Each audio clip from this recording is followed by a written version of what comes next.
மதுராந்தகன். மதுராந்தகன் அப்படின்னா யாருக்குமே தெரியாது. ராஜேந்திர சோழன்னா எல்லாருக்கும் தெரியும். சோழர்கள் அப்படின்னாலே நமக்கு நினைவுக்கு வருது தஞ்சை பெரிய கோயிலும் ராஜராஜ சோழன் தான் நமக்கு நினைவுக்கு வருவோம். ஆனால் ராஜராஜ சோழன் அடைந்த வெற்றிகளில் 95% வெற்றிகளுக்கு காரணமானவன் யார் அப்படின்னா இந்த ராஜேந்திர சோழன்னு சொல்லக்கூடிய மதுராந்தகன் தான். அவருடைய இயற்பேரே மதுராந்தகன் தான். தன் தந்தையாரோட 50 ஆண்டு காலம் போர்க்களத்தில் இருக்கிறான் மதுராந்தகன்.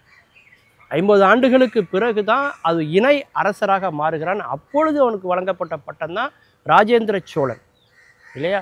அதாவது அந்த காலத்தில் மன்னர்கள் வந்து எல்லா போருக்குமே போக மாட்டாங்க.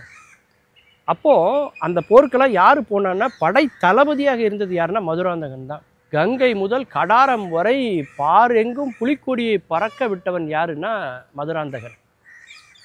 அதாவது இலங்கை, இந்தோனேஷியா, அப்புறம் வந்து நம்முடைய சிங்கப்பூர், அதுக்கப்புறம் மலேசியா, அந்த மாதிரி அந்த நாடுகள் எல்லாவற்றையுமே அந்த பர்மான்னு சொல்லக்கூடிய எல்லா இடங்களையும் வந்து பிடிக்கிறான்.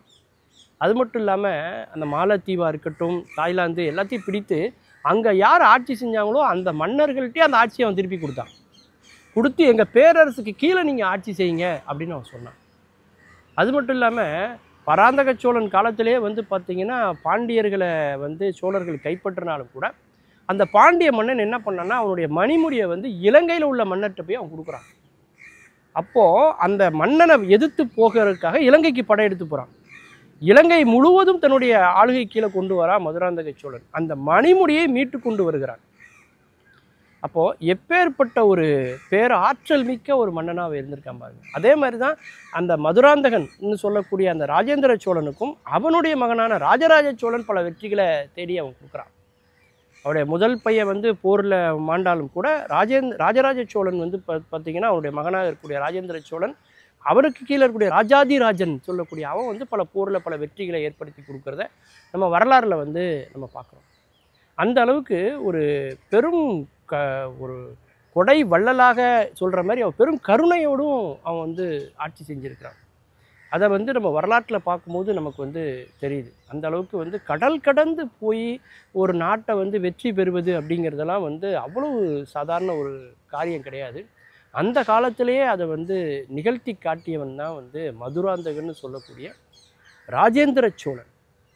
அவருடைய பெரிய சிறப்பு அப்படின்னு பார்த்திங்கன்னா கங்கை கொண்ட சோழபுரத்தை நம்ம சொல்கிறோம், நீர் மேலாண்மையை சொல்கிறோம். கங்கையிலிருந்து நீரை கொண்டு வந்து அங்கே போகிற வழியெல்லாம் மன்னர்களை வெற்றி பெற்று அந்த மன்னர்களுடைய தலையில் கங்கையிலேருந்து தண்ணீரை கொண்டு வந்து இந்த சோழ கங்கைன்னு சொல்லக்கூடிய ஒரு பெரிய ஏரியை உருவாக்கி அதில் ஊற்றுறார். அதனால தான் சமீபத்தில் வந்து கங்கையிலேருந்து நீரை கொண்டு வந்து நம்முடைய பாரத பிரதமர் அவர்கள் கூட இங்கே இருக்கக்கூடிய சிவபெருமானுக்கு அபிஷேகம் செய்த காட்சிகளையெல்லாம் வந்து நம்ம வந்து பார்த்துருப்போம். அந்த அளவுக்கு யுனெஸ்கோவால் அங்கீகாரம் பெற்றிருக்கக்கூடிய ஒன்று அப்படின்னா இந்த கோயிலை சொல்லலாம். அதாவது சோழர்கள்னாலே அவங்க வந்து சிற்பக்கலை தான். இதே கங்கை கொண்ட சோழபுரம் மாதிரியே ஆந்திராவில் வாயு பகவானுக்கு ஒரு கோயிலை வந்து ஒரு கட்டியிருக்கார்.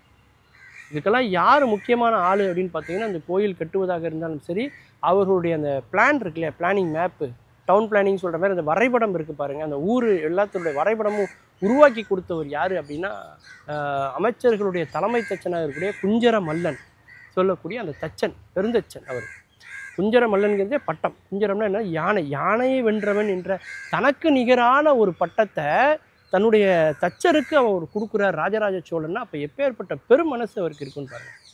அந்த அளவுக்கு அவருடைய காலத்தில் பல போர்கள் நிகழ்ந்து பல போர்களில் வெற்றி வாகை சூடியதற்கு முக்கியமான காரணம் யார் அப்படின்னா மதுராந்தகன் சொல்லக்கூடிய ராஜேந்திர சோழன். 50 வயதில் தந்தையாரோட 2 ஆண்டுகள் இணையாக ஆட்சி செய்கிறாரு. தந்தையாருடைய காலத்துக்கு பிறகு இவருடைய நாட்டம் முழுக்க வந்து பார்த்திங்கன்னா கலைகள் மீதும் போகிறது, போர்களின் மீதும் போகிறது. அதாவது அந்த புறத்தை மட்டுமே அலங்கரித்து கொண்டிருந்த மன்னர்களுக்கு மத்தியில் போர்க்களத்திலே அதிக நேரம் செலவிட்ட ஒரு மன்னன் உண்டு என்று சொன்னால் அது நம்முடைய மதுராந்தகன் சொல்லக்கூடிய ராஜேந்திர சோழன். அப்பேற்பட்ட மாபெரும் வீர வரலாற்றுக்கு சொந்தக்காரன். மீண்டும் பல புதிய தகவல்களோடு அதில் அறியப்படாத பக்கங்களோடு உங்களை சந்திக்கிறேன். நன்றி, வணக்கம்.